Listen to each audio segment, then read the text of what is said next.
12, right? So, all right, let's go and get going. So my talk is going to be about software architecture in a front end.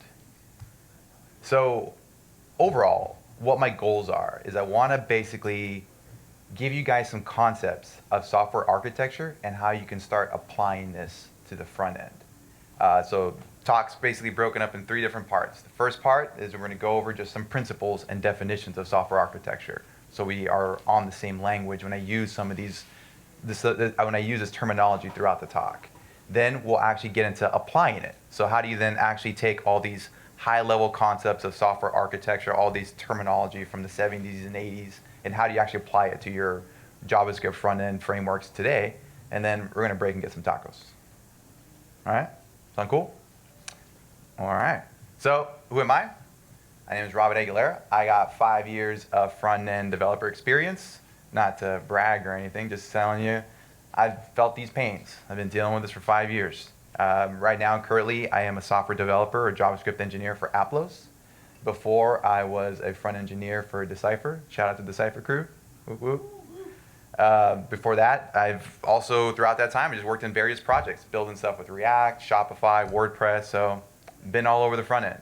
And where I used to kind of complain about frameworks and just say, oh no man, Ember sucks or Angular sucks, it's all about React or it's all about Vue or any of that kind of stuff, over time I've realized none of these tools are going to solve your problems. You're only going to solve your problems with good patterns and designs.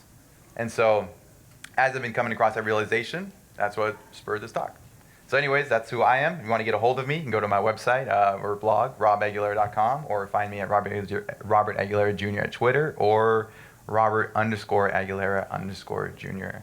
at IG. It got late in the whole social media game, so my usernames kind of suck. All right, so let me start off with telling you a story. So there's this front-end developer, and one day she shows up to work and she's got a task. She needs to go through the code base and replace a payment processor. So if you guys have ever worked in a app where you have to initiate some kind of payment, some kind of e-commerce site, you'd be aware that there's these concepts of a payment processor. So an example would be Plaid or PayPal or WePay or any of that kind of stuff. So basically the structure is you have a form, you collect a name as it appears on the credit card, a credit card number. You guys have probably all, if you ever bought anything off the internet, you know what I'm talking about. So from a code perspective, what ends up happening is you collect all of this data using whatever templating language you're using. Handlebars, JSX, whatever the heck Angular does, right? So you collect all of that stuff and you use some kind of state machine and then you pass it to a function. And in this function, you probably call PayPal, create, process, whatever, credit card, and you drop this payload into it. Now you might have to massage it a little bit, right? Because PayPal is going to expect some specific, gosh, this microphone is really intimidating. So you're going to have to kind of expect some kind of specific format. So you're going to pass that to this create credit card by PayPal function. That's going to return to you another specific data structure. And so you might have to massage that a little bit, and then you're going to pass that into some other, endpoint where you're going to store this information on your back end, or you're going to make another donation or whatever. You're going to pay something. So her project manager tells her, I need you to go in. We got a better rate through WePay. So I need you to go through and change PayPal to WePay. So what does that mean? That means she's going to have to go through her distributed code base, and everywhere that PayPal is mentioned, she's going to have to change that to whatever WePay needs. But that's not the only change, because in and of itself, that's not that bad. You're going through maybe 10 different files and changing one method call to another. No. What she's got to do, she's also got to change that data structure. So she's going to have to go through all those different places and change that data structure to match whatever now PayPal needs. But then, that's not it, because she's also going to have to go through the spots where it now returns a data structure and change that data structure to match whatever her now new donation endpoint needs. So she's having to go make changes all throughout her code base just to do one thing. So what does that mean? It's very expensive in time, it's very expensive in resources, and she basically complained about it for the next 2 weeks. The end, right? And so that illustrate, hopefully what I'm trying to do with that is I'm trying to illustrate just a couple of the problems that we end up having on the front end. We have a lot of repeated boilerplate code just throughout our systems. Any changes that you make to one thing end up rippling throughout the rest of your system. So you got to change some kind of low-level, specification from WePay to PayPal, or PayPal to Square or Plaid or whatever. You're changing your charting libraries for whatever you're doing on your business end. Any changes to that, you got to change a lot of code. You're not just changing it in one spot. And sometimes in these different spots where you're changing the code, it's similar logic, but it's a little different. So you're calling an API endpoint, that's when you turn to your promise. In some places, you're using a try-catch block because you're using async await. In other places, you're just using the then and catch callbacks. So every place that you have to go to, every place that our hero of the story had to go into those places to change that code, it was always a brand new introduction. Oh, okay, now I'm in an older app and now we're using promises. So I gotta do this kind of thing. All right, now I'm in something newer. So now I gotta figure out what I'm gonna do here. Now I'm in a React app. Now I'm in an Ember app. Now I'm in something else, right? So it's a lot of work. It's a lot of work from her end. It's a lot of work from the QA team to go through all of these different places and test all this new functionality. It's a waste of time. It's inefficient. And it's boring. I don't know about you guys, but I find that kind of development boring. Maybe some people like it. Cool. Right on. I complain about it. I can kind of get a couple hours in the morning, and the rest of the day I'm just bitching and moaning because it sucks. So that's where I started. My recent task was something similar to that. So that's when I started to look, well, how can I get around this? What else can I do besides, this kind of work? Is there something I can use, a tool, some kind of pattern? And so that's why I started diving into software architecture. Because frameworks, they're not the answer. So principles and definitions of software architecture. This is where I'm going to go over some of the words I'm going to be using and referencing throughout the rest of the talk. So first of all, the first thing I learned is software architecture is not about folders and files. It's not about how you lay out the foldering structure of your whatever framework. That's not it. That's a piece of it, a little tiny piece. But really what you're looking for and you're thinking of in terms of the connections between these components. So I got these two functions up here. I got file A and file B. Imagine they're just two different, they're in two different files. File B brings in file A and uses that function do something, and it passes as a payload. How are these components connected? It's a question. What do you guys think? Where are the connections between these two different components, these two different functions? Guys, I'll kill time. I mean, I got time to kill. So just give me a just randomly. Just tell me where. What do you think? Tom, what do you think? What's the question again? DJ. Payload? All right, the payload, right? That's one connection. Because file A is expecting payload to be a specific format. So that means file B needs to be aware of that format. It needs to know that it's expecting an object with the properties of foo and bar. That's your connection. Yeah, you're also calling that function, and that's part of the connection. But really, the real connection, or another type of connection, is the data format and what the expectation or the assumption is between file B being able to use file A. I need to call this function and give it a specific payload. So what happens if file A changes? And now it wants a different kind of payload. It no longer wants foo and bar, it wants bar and baz. Now what do you got to do? You got to go everywhere that you've brought in that function and change that payload. Now what if file A gives you back a promise rather than an object? Now you're going to have to go everywhere you brought in file A and change that from just a simple function call to some kind of async await or some kind of promise callback, right? So now any changes to file A ripple throughout the rest of your system. So we tend to think of those changes in terms of volatility.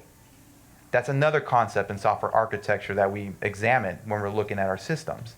We think of what's the liability of this thing changing, and how unpredictable is that? And I like to think of it in terms of a lake. So if the lake is my system, and I'm about to drop a rock that is a part of change, how far are those ripples going to go throughout my system? If I change a function, do I merely just go and change an import statement? Or do I have to go and change payloads? Do maybe if I'm collecting forms, inputs from data, or like data from inputs, do I have to go in and start changing the names on those inputs because now the properties have changed? Am I changing utility functions?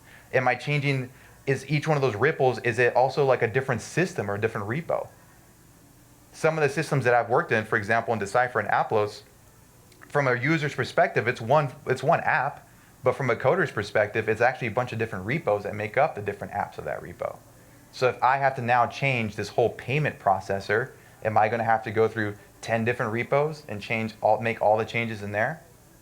So volatility is another thing that you try to think of in terms of, if I change one thing, how far is that change going to reach throughout the rest of my system? And that also left me to understand that there's different kinds of logic in the front end. Before, what we used to do, or I used to do, is I used to think of all logic as logic. So I had my React component, and in a lifecycle hook, I hit an API endpoint, and I brought in some data, and then I took that data and I massaged that data, then I shot it to my templating language or whatever component, and it displayed it. And then maybe there were some interactions from the client, and then I sent that back up to the parent component, and then it then did whatever it needed to do there. And so what you're muddling with that is you have this kind of back-end, front-end logic, and then you have this presentation logic, and you're coupling them together. So any changes to any one of those two is going to change the other one. And in software architecture, you're thinking of that as your presentation layer and your specification layer. Your presentation layer is all the stuff that interacts with the UI. Your specification layer is all the stuff that you have to do specifically to get the UI to do its job. So, for example, here's a charting library. So I got these two charts in my UI. My presentation layer is the UI itself. It's just this, I'm showing two charts. Maybe that button, a drop down that, a client can toggle. The instantiation of this component, like using whatever React or Ember or Angular or whatever you're using to build this thing. But the back-end logic is going to be your charting library, right? Does the front end care what charting library you're using? If your product is to show clients some kind of metrics on their data, do they care whether you're using D3 or high charts? They don't care. They just want to see the thing. And so that's where what we're doing on the front end is we're coupling all of this stuff together. And so what software architecture tries to get us to do is think of things in terms of modules. High-level module, low-level module. High-level module is whatever's consumed by the presentation layer. So whatever things you're doing with your JavaScript frameworks to call stuff. Your low-level modules are the things that you're doing to be able to have that high-level module do its thing. So collecting data, processing credit cards, showing charts, so on and so forth. So for me, the biggest change when I started going through all of this was realizing that not all logic is the same.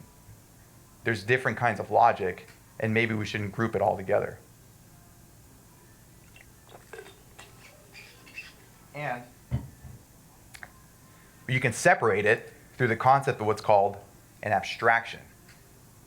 By definition, abstraction is just the act of representing essential features without including the background details or explanations. And I'll dive a little bit more into this and show you concrete examples of abstractions. But for me, on a principle level, I used to think that first example was an abstraction. I have this file, and I have this function, and I initiate this thing called PayPal API, and I have all my promise, I have all of that there, and I just import this file everywhere I need to use it. And I used to think that was an abstraction because I'm cutting down on boilerplate code, right? I don't got to declare this everywhere.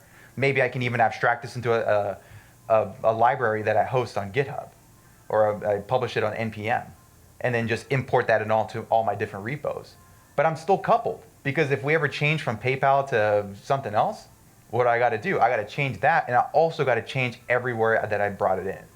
I got to change data structures. I got to change my expectations and my assumptions that my functions that I'm in my front end are using on this specific layer, I got to change their assumptions because now maybe they're receiving different things, or they have to give it a different payload. So really, the study of software architecture, if you really dive into it, what you'll realize is it's really the study of patterns. And those patterns are encompassed of what all those concepts we just talked about: modules, abstractions, connections. And what it does is it gives you a system that's easy to reason about, so you can understand what you're looking at. You're not just seeing all of this logic just coupled tightly together and you're just trying to figure out what the heck is going on in there. They can easily shrink and scale, and they're easy to change. And now you would think shrink and scale and easy to change are the same thing, but they're not. Easy to change means I can go and change some existing functionality and it doesn't ripple throughout the rest of my system. I can change a payment processor. I can change a charting library. Easy to shrink and scale means I can add additional features or I can remove features, and it doesn't impact my software system as a whole. Ultimately, to write useful and long-term maintainable software, we want to look for patterns and groups and group them into and put them into abstractions. Because otherwise, what you end up doing is you have these patterns that get repeated. That means that's a lot of code.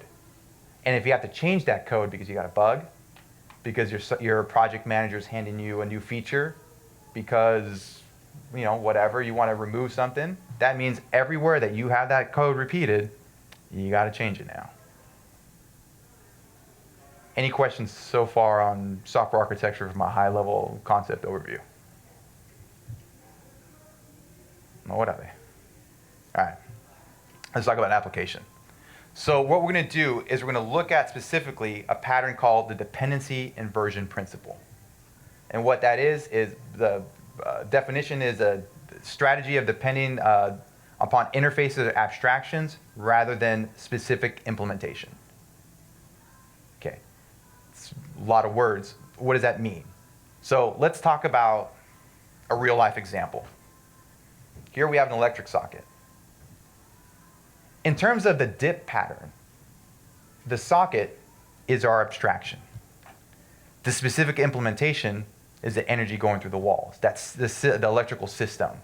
And the adapter is, in this case, an iPhone adapter, right? I want power to this phone. Do I got to connect some cord to it and then go to a socket and then start splicing wires together to connect it? No. I connect an adapter and I plug it into the wall, right?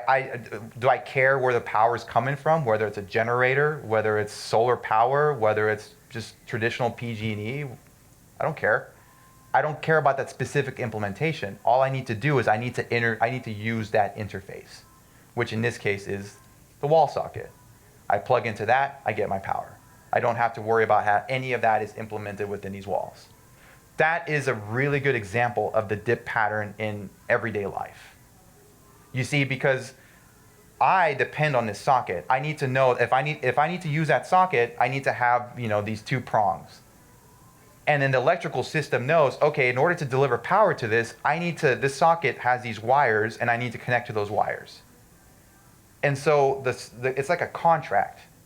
That for me to use that socket, the socket is saying, you need to plug in this specific type of adapter, and to the socket is saying to the wiring system, the electrical system, you need to give me these specific wires, and now I can make this connection between the socket and the electrical system, or between the user, which is me, and the electrical system. So that is this definition, this pattern. It's a strategy of depending upon an interface, which in this case is a wall socket or an abstract or an adapter, rather than the specific implementation. I don't have to concern myself with how power is delivered to this building. I just plug my stuff into this adapter and it works. Make sense? Any questions? All right. So if you do get into this and you start reading, because here's what I found. With most of this software architecture stuff, there's a lot of this stuff is from the 70s and 80s. There's some stuff in the 90s and early 2000s, but most of the guys talking about this were the dudes that were building stuff in the early 80s for sun systems the guys that were writing Fortran, the guys that were working on the earlier concepts of Java, you know. So a lot of that stuff is pretty, you know, they're talking from a different era. You're not going to, I didn't typically find a whole lot of, oh, here's how you apply, the, you know, the JavaScript div pattern in JavaScript. It was just kind of like, ugh, it's a little hairy. So you're going to come across a lot of these diagrams. And so in this case, here we have an example of the dependency structure of a violation of the div pattern. So we have this main, and this main, actually, give me 1 sec. Yeah, okay, sorry. So we have this main, and this main is a high-level module, right? It is a thing that depends on the presentation layer. My mid can be whatever, but mid's your function that you call to be able to then call some detail. The detail is a specification. So for the example that I gave you of our story, our front-end developer, she's going to come in, she's going to go into the main, which is the presentation layer, and then she's going to have to change the detail, which is the PayPal API endpoint. So what that means is the presentation layer depends directly on that detail. So any changes to that detail are going to ripple all the way up through the main, to the presentation layer, the high-level module. The high-level module depends on the low-level module, so any changes to the low-level module will ripple all the way up through the main. And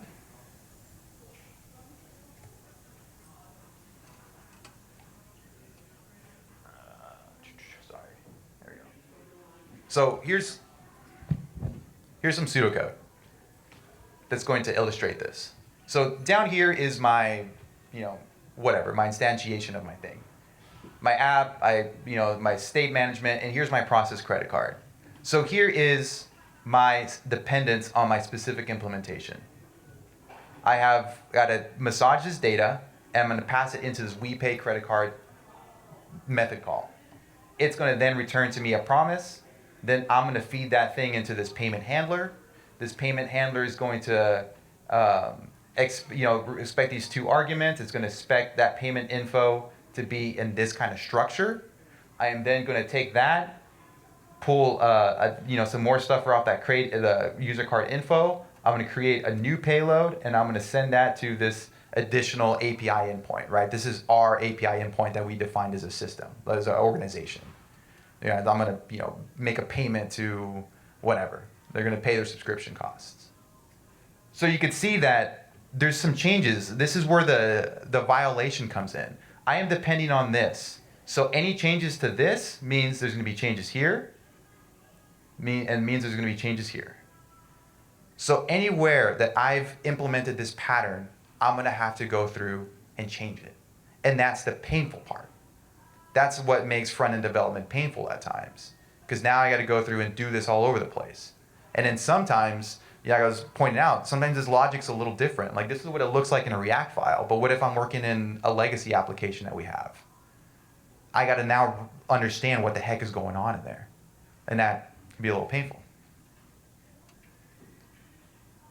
Does anyone have any questions about the violation of the div pattern? So you can see that this was the React component.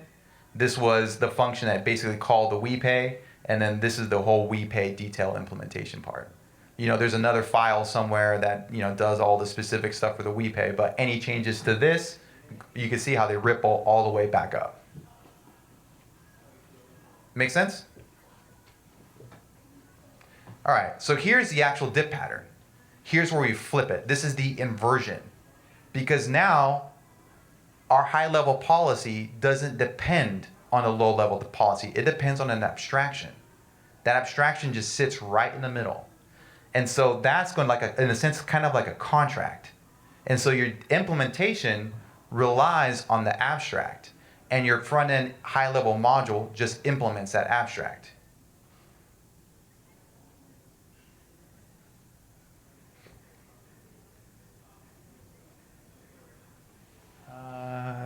One sec. So here's the difference. And there's not a lot of code. Surprisingly, this principle is pretty easy to implement. So the change is I no longer have to worry about the massaging of the data. I just call this payment processor. There's a function called process credit card, and I give it my card info. So the front end there's not a whole lot of change there, right? So instead of this being WePay or a PayPal or any of that stuff, I am just calling this payment processor. And imagine that at the top of the file is this like import statement, import interface from wherever I got this library stored.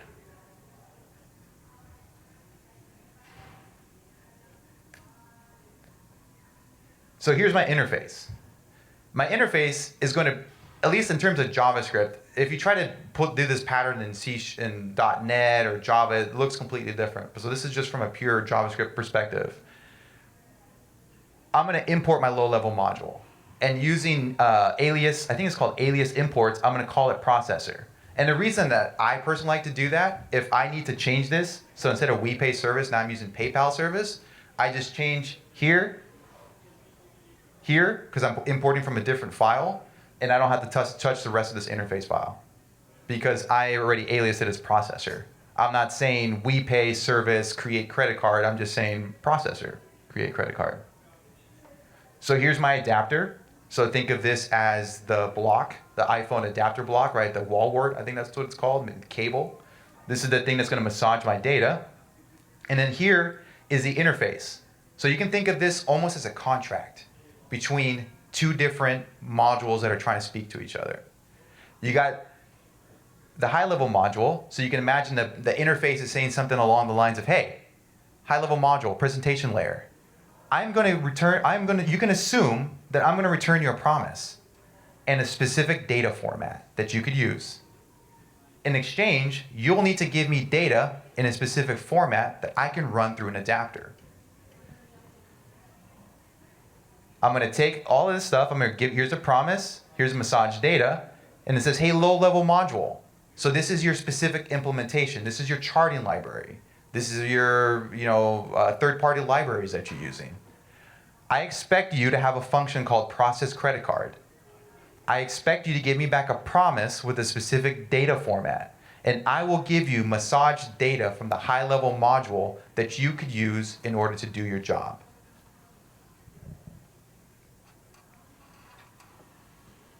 And in here is all your low-level, like specific implementation. Here's where you're doing all the stuff that you have to do to get your charting library to work. Here's where you're doing all the stuff that you need to do in order to get your payment processor or APIs or whatever thing you're trying to encapsulate, whatever thing that's volatile that you're trying to encapsulate away. Here's where all that logic sits. So now imagine back to the story of our front-end developer as she needed to change all of that, from WePay or PayPal and vice versa. All she needs to do now is she needs to go here. She does all her changes here, and then that's it.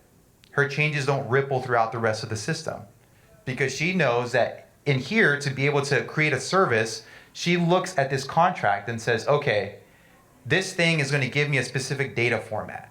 So it's going to give me credit underscore card. It's going to give me an object, and under the object, there's going to be credit underscore card. WePay wants CCN number. So I'm going to do some data massaging, and I'm going to pass it here, and then over here, I'm going to implement all of my specific API endpoints, all of my specific logic, all my if-else statements, ternary operators, all that stuff lives here. It doesn't ripple throughout the rest of your system. And then also, the really nice benefit of this is, for me, it actually makes it easier to develop. Because now when I'm looking at this, I know what I need to do. Because part of the thing is not necessarily how, but also what when I'm building something. When I'm building a new feature, like what is it that I got to do and then how do I do it? So this gives me a really good blueprint. I need to give this thing a process credit card. How I implement that and do that doesn't matter. Does that make sense? Right? And so that's the really beauty of it. So any changes here, change here, nothing changes here. And here's the thing, like I haven't gotten this far, so don't just judge me, okay? But you can write tests, right? This is where you can actually write all your testing stuff. I imagine. I haven't gotten that far yet. Because it's tough. You got your project managers and they're always, everything is 2 weeks. You know, oh, bug, 2 weeks. You're building a whole new app, 2 weeks. Everything's 2 weeks to them. So this is where you can actually write all your tests. So even if you were to change your WePay credit, or your payment processors, your charting libraries, you got your tests. As long as your test passed, you probably don't even have to check the UI. You might want to smoke test a couple spots to make sure it still works, but then that's it. You don't have to go through and check every place you use a chart, every place you make a credit card, every place you make a payment. You just run your test here and then that's it. You don't have to duplicate tests per repo, per framework, per anything. It's just all here. This is all your logic, right there.